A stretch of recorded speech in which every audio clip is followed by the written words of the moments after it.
apan na tuluan ka sa atong lugar nga mag-inulsol, pinagi diya sa paghimo o kung vital diya sa simbahang Katoliko. Mao na, nga atong usbon, katong gisulat ni San Pablo, 1 Corintios 9:9, yes! Nga ato siyang tagasaon para masabtan na to, katong mga salaon nga dili makasulong sa gingirian sa langit. Nadingon din sa 1 Corintios 9:9 nga ayaw lungkungi ang inyong kaugalingon, kaya mga taong nga may kigilawason, ang sama ng pasabota na mga kigilawason. Unang ibisyon ni San Pablo sa 1 Corintios 9:9. So mauna na siya mga kubuyo, brad sister, mga kasal o huwis, kunya kanang gitawag ko fornication, kung sa may punto ng fornication, katong manag-uyab lang, brad sister, wak po sila magpahuwis, wak po sila maglipin o magpuyo, apan magkakita lang, kuya mabuhat, kasamang minyo. Mao na gitawag ko fornication, no? Fornication. Mao nang apil na diya. Salamat, sir. Salamat. Gilawas. Kunya, kanang unong Corintios 9:9, mao to una, no?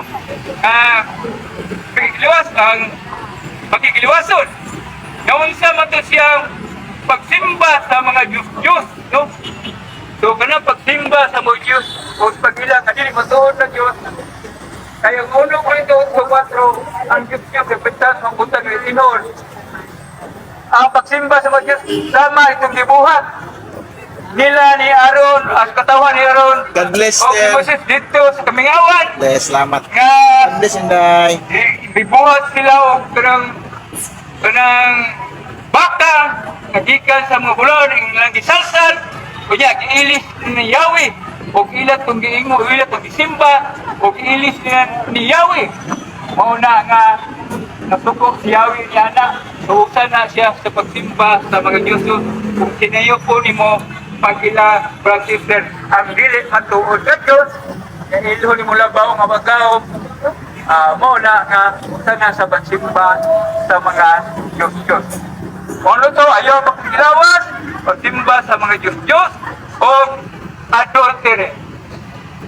Doon sa Malaysiang adultery, ng mga bukas kasi laging nagigikuan ni San Pablo.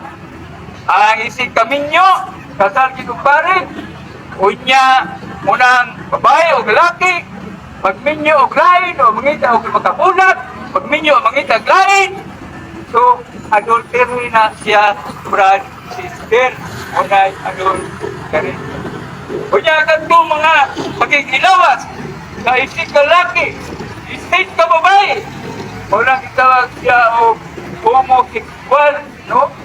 Ay isig lalaki, isig ka babae, pagbuhat yun sa mabutang ng mga salawayon, moto siya ay makapiso, hingon sa Pablo, hindi ka makatulog sa ginilihan sa natin.